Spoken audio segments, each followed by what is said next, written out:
Dan Raviv is a columnist at Newsday. He's a former CBS News correspondent and joins us from Washington. Good to see you, Dan.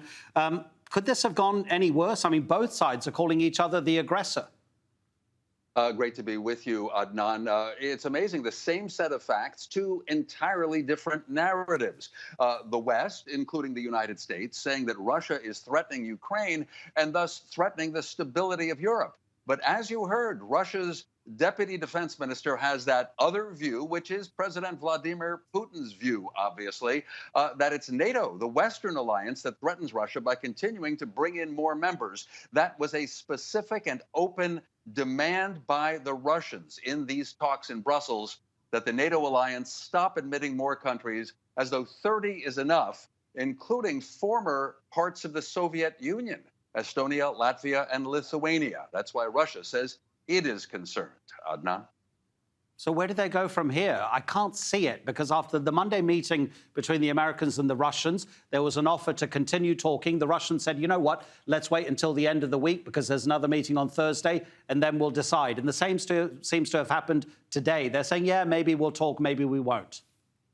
Well, for now, more talks. Wendy Sherman, the Deputy Secretary of State of the United States, you saw one of her comments there that if Russia walks away, it will mean that they never wanted to talk. Well, as of now, Wendy Sherman says she's encouraged there will be more talks, but she said that some of Russia's demands are non-starters. Mind you, the Biden administration has signaled that it has no intention of adding Ukraine to the NATO alliance at this time. If that's the main demand of the Russians, not to let Ukraine be in NATO for at least, 5 years, 10 years, maybe that would allow the diplomats to ratchet down the tension, but the tension is real.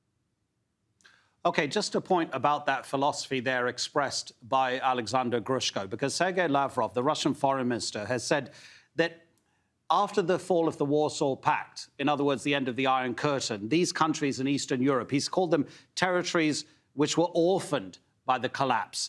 And then Dmitry Peskov, the Kremlin spokesman, says NATO is an instrument of confrontation. I mean, that really gets into the mind of how the Russians are thinking about this. What does the West have to do to make Moscow understand that NATO is possibly a defensive military alliance rather than an offensive one? Well, that's why countries like Turkey are members of NATO, feeling there was a threat from the Soviet Union, and that Russia, even after the end of the Soviet Union 30 years ago, continues to have ambitions. At the very least, according to senior U.S. officials, Russia wants to reimpose the sphere of influence that it had when there was a Soviet Union.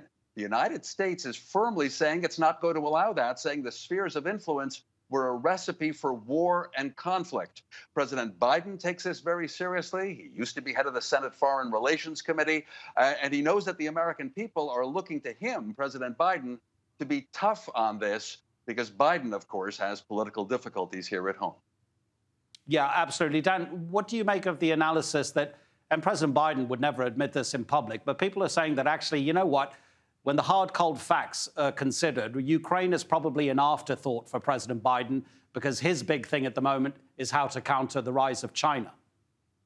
Well, when I speak with American voters, they wonder why we got so caught up in this Ukraine tension. However, you then explain that Russia already took part of Ukraine, Crimea, and the U.S. and the other NATO countries certainly don't want that to happen some more. And the U.S. needs to stand with NATO in Europe because they had doubts during the 4 years of President Donald Trump. I know that's a lot. And sure, China is something that Americans can relate to more. We buy all our consumer goods from China. And don't forget the Iran nuclear talks still going on sporadically in Vienna. There, too, the Biden administration wants to show they can be tough. Dan, thanks so much. Always appreciate your contributions. Dan Raviv in Washington.